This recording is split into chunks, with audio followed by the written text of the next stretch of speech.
Վարչապետ Նիկոլ Փաշինյանն ազգային ժողովում վերահաստատել է, որ 300,000 ադրբեջանցիների թեման ֆեյք է, Հորինովի թեմա է։ Նաև բացատրել է ինչու ընդհակառակը կարծում եմ մեր հանրությունն էլ պետք է համապատասխան արձագանք ցուցաբերի այն քաղաքական ուժերի նկատմամբ, որոնք այս սուտը տարածել են, նշել է նա։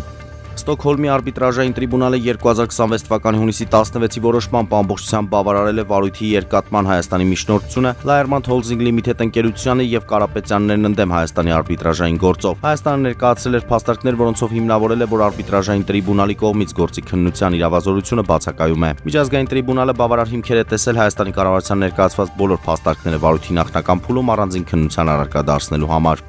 Ուժեղ Հայաստանի падգամավորի թեկնածու Դավիթ Ղազինյանը զրկվել է անձեռնմխելիությունից, կենտրոնական ընտրական հանձնաժողովը բավարարել է դատախազության միջնորդությունը։ Հակակոռուպցիոն կոմիտեն փաստական տվյալներ է ստացել այն մասին, որ Դավիթ Ղազինյանը համակիրների հետ նախնական համաձայնությամբ ընտրողներին կաշառք է տվել։ ԱԱԾ շենքի վրա պայթուցիկ նետելու գործով հարցաքննվել է ուժեղ Հայաստանի համահիմնադիր Ալիկ Ալեքսանյանը, համացանցում տեսանյութեր տարածվել, թե ինչպես է անձը փորձում հրկիզել ԱԱԾ շենքը։ Հանցագործություն կատարելու կասկածանքով մեկ անձ ձերբակալվել եւ ներկայացվել էր նախաքննական մարմնին։